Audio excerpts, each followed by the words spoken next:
Hey friends, as you can see, we are working in a Google Sheet here, and I'm going to show you how to protect some of these cells so they can't be manipulated or deleted.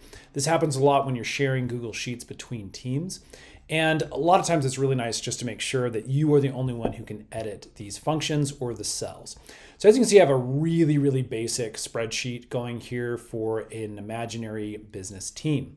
So let's say I want to protect these areas down here so nobody can change my team members' names or the dates or the numbers or anything like that. You really can select anything you want to. In this case, we're just going to start over here with this team. I want to make sure nobody adjusts that. So what we first need to do is select the area that we want to protect. In this case, I'm just going to start with a single cell here. We can come up, we can click on data up here. It's a drop-down menu, and we're going to come over here to protect sheets and ranges. Let me click on this. And as you can see, we have defaulted into the range mode on the cell that I have selected. And again, this is going to be sheet 1. As you can see, I'm on sheet 1 down here, cell A12 right here. So again, that is what we're going to set permissions for. Now this can be done on a much larger scale. As you can see, I can click over here on sheet, and sheet will then protect the entire sheet so that no cells can be manipulated. And again, you can set permissions on this based off of the people that you want to have access or the people that you just want viewing permissions for. Now let's go ahead and cancel this out, and let me again show you one more thing you can do, and that's protect an entire range. So let's say I've selected all of these cells. Again, I'm going to come up to data, protect sheets and ranges. And then as you can see, we now have a colon from A12 all the way over to B15, meaning all of that is going to be protected. Let's go ahead and click on set permissions.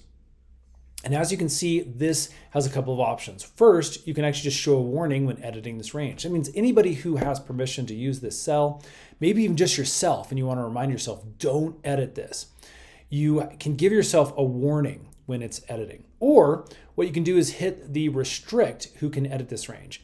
As you can see at this point, if I do this, I'm the only one who's allowed to do this. Or you can do a custom range. And when you click on this, what it does is it brings you to a screen where you could add people based off of their Google accounts. And using those accounts, give them permission to edit or again to view. In this case, I'm just going to hit close to get out of this. And that's the basics, friend. Again, once you set the permissions for that, you can see it starts showing over here on protected sheets and ranges.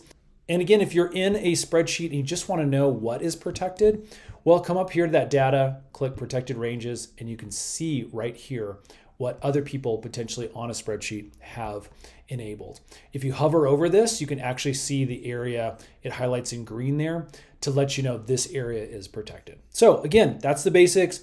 Use this on a much larger scale and see what you think. Hopefully if this video has helped, it will make your life just a little bit easier. If it has, hit that thumbs up button for us. Stay tuned. We make a ton of these little tech tutorial videos, and we will see you again on the next one.